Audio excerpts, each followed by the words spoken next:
How you doing, guys? Malik over at Modern Pond. Today we're going to be talking about croaker fishing. It's springtime, those big sows are running through the grass flats, and the croaker are in season. Down here in South Texas, there's croaker at the bait stand. If you guys have never fished croaker, it is a different way of fishing from what we normally do the majority of the year, but it's pretty fun, and you have a chance of catching some really big trout. So I'm talking some big logs, and big 30-inch trout are normally caught on live croaker. And we're going to go over some of the reasons why we fish croaker, why the trout hit croaker, and the way in which we catch them.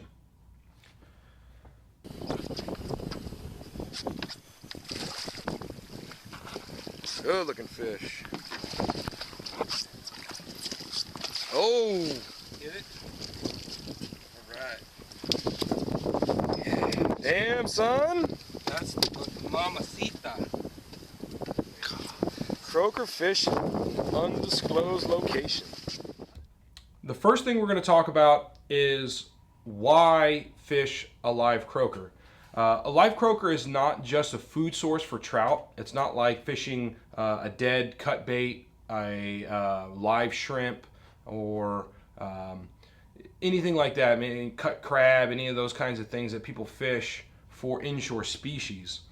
The croaker is a natural enemy to the trout, especially large female spawning trout. What happens is those big trout in the springtime will swim up into shallow grass flats. They'll swim up from deeper water into a grassy transition to spawn. And what they're doing is they're going in there, they're interested in finding a spot to lay their eggs. They're not in there gorging on finger mullet. They're not in there looking for shrimp. They're not feeding per se. Now they do eat, obviously, but they're in there to spawn.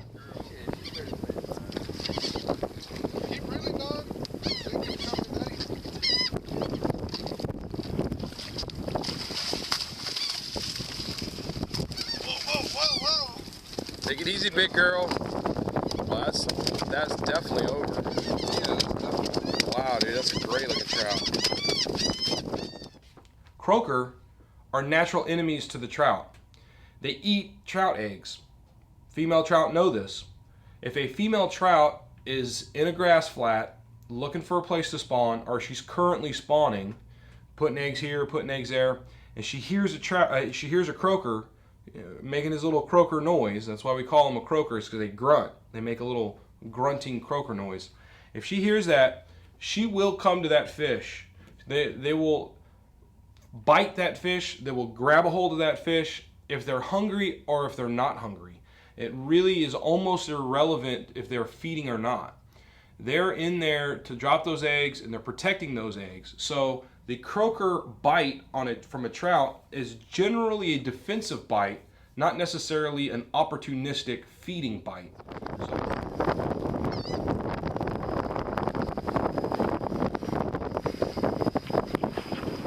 There's a type of hook called a croaker hook. A lot of companies, when you buy it in the package, it actually says croaker hook. It's also called a kale hook, kale with a K. I think this is a 4/0. I've seen them 3/0, 4/0, 5/0, all the way up to a 6/0.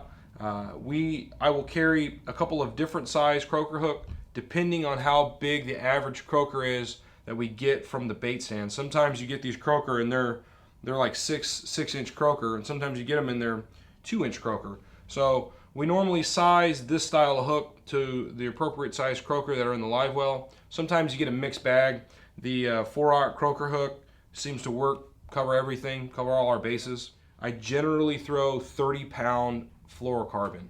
I might throw 40-pound fluorocarbon if I feel like there's some extra oysters in the bottom, or some obstructions, or I feel like I might start getting abraded. I might tie on 40-pound fluorocarbon, but generally 30-pound fluorocarbon is what we use.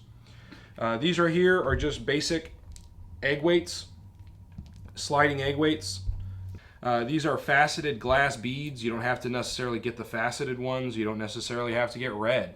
Really what you want is just glass beads. And what we use these beads in conjunction with the egg weights is, A, it helps the egg weight from slipping over the knot, and B, it provides a little bit of a clicking noise. The other thing that we will throw are what called chatterweights. And what these are they're weighted. They're not ultra super heavy like a lead egg, but they are weighted and they have a rattle in them. Some of them rattle a little more than others, and I have a couple of different sizes all the way up to some bigger ones like this. And what this does is, again, we're drawing attention to where our croaker are. As also a weight, helps bring that croaker down to the bottom. It helps keep your bait in place if there's any current, if there's any wind. So this generally, we can either use a combination of any of this bait. Sometimes we'll throw a small chatter and a small egg weight, chatter only, egg weight only. Just kind of depends on how much current we have pulling through there, how thick the grass is as well. What I did was I tied my suffix braid to a chatter weight. I don't know if you can hear that. Chatter weight. Then I tied fluorocarbon, and I put about maybe 6 inches on this one with a sliding egg weight and a glass bead. And the glass bead in this situation is really just to keep my egg weight from sliding that far forward all the way to the hook. And what I have here, I put a nail knot in the middle. This egg weight stops on that bead, on that nail knot. And so there is a little bit of movement of the egg weight. And this one's about maybe 24 inches of the 30-pound fluorocarbon. And then we had the hook tied on to the end. Right above the anal fin, right below the lateral line on a croaker hook. And that's what you want right there. Little egg weight, little chatter weight, little bead.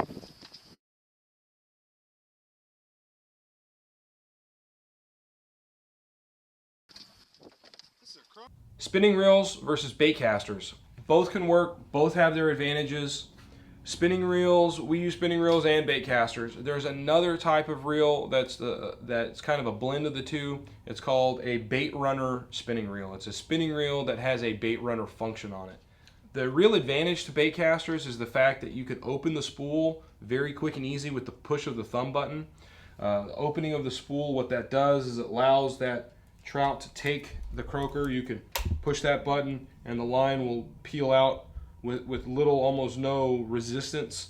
And then as soon as you're ready to set the hook, all you have to do is click it and you're fighting the fish. Spinning reels, to get the same kind of effect, you generally have to open the bail. You open the bail, let the fish take the line, then you gotta either flip the bail over manually, or if you have a reel where you can just turn the handle and it will close the bail automatically. The third type of reel is a bait casting spinning reel, or a bait runner style spinning reel. And what this is basically a standard spinning reel. Has your drag up here, but it has a second drag system right here, and it's a bait running drag system. What you do with this is you flip this guy off. Now the line comes out very easily, and you have some control over it down here on how much drag is on the secondary drag. So you can keep the bail closed while the fish is taking your bait, and as soon as you go to turn the handle, it disengages the light drag and re-engages the stiff drag, and now you're back to your 6 pounds of drag or whatever you're running on the reel. So there's a few different ways of doing it, but the way that we catch the trout on the croaker is the same every time. Okay guys, we're gonna mock up for you like we're catching fish on croaker. Basically, you're gonna cast the rod. As soon as that croaker hits the water, you're gonna leave the spool open for a second, let him get down to the bottom, let him get oriented. You're gonna let him make sure that there's actual slack in the line so he's all the way down, that he's oriented. As soon as you give him maybe a 5 count, you're gonna click the bail and you're gonna just reel up until you feel that there's just light tension in the line. If you get good croaker from the bait stand, they're still gonna be lively. You'll be able to feel them just kind of jiggling on there. They'll be wiggling their tail. That's what you want. Once we have them in that position, I'm gonna let out enough line so that my rod tip is relatively straight up and down. I don't want my rod tip out pointed towards the fish. I want it real high, almost at a 12 o'clock position, okay? What you're gonna do from this point, what we do is we keep the bail open. So we keep the spool in the click position. We keep it here. And I leave my thumb on the reel to have some sensitivity. From this point, what we're gonna do just on occasion, I'm talking maybe every 60 seconds, is give that croaker a little thump, thump, thump, thump, wake him up, make sure he's not grassed up, make sure there's a bait there, see if I can feel him swimming. What's going to happen when you feel that croaker get hit by the trout, you're going to feel a thump. You're going to feel like a little bump. Oh, as soon as you feel it, what we do, we drop the rod and we let our finger off the spool. Okay? And what you're going to see is that trout is going to start peeling that line off. They're going to start taking it. And you're going to want to just go bill dance on them. That's not what you want to do. The instinct is just to jerk back real hard on it. What I see guys do is they as soon as they feel that bump, they wham, they slam it and try and rip that trout's head off. All you're going to do is pull the croaker out of the trout's mouth.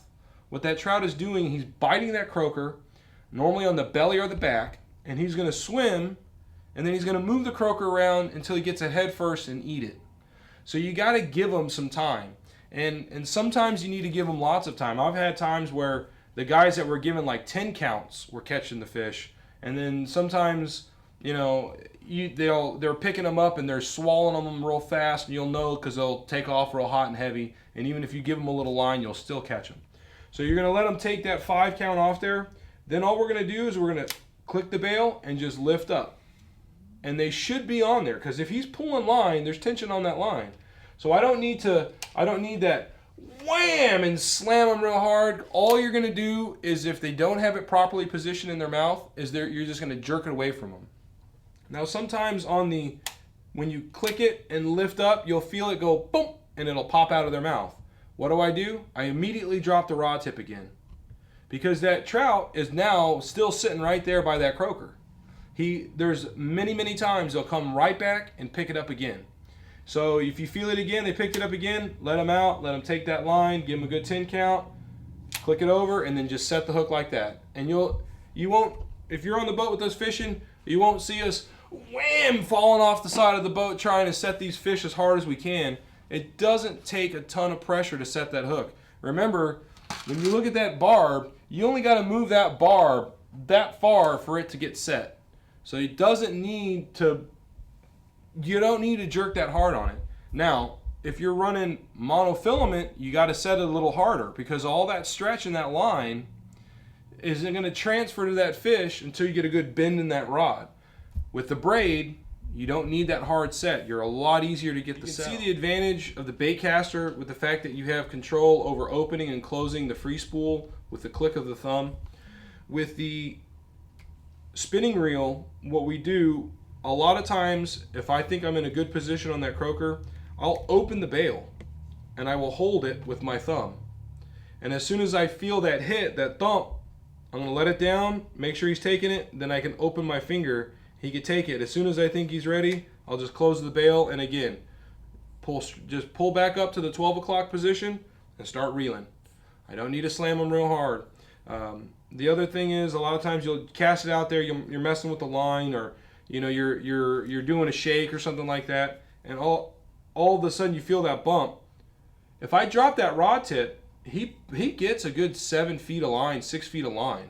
He's got line. Just from, if I keep my rod in a good straight up position, he gets that, and it'll give me time to open my bail. Let him take some line, then I can close it again, set my hook.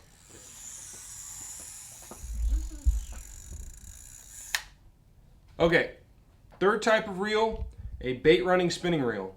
Again, cast it out, give it a little bump once you think you're in position. What I have the advantage with this reel is I can click this, and then I can almost no pressure pulling it out there, and there's not even a pound of drag. They could very easily pull out the line, and I have control over how much drag I give them based on this knob down here. This is the Shimano Tunis 4000. She fought good. She still looks nice and lively.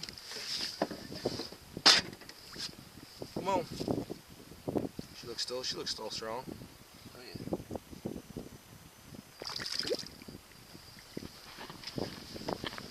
Good job, Marky. Right. Good job.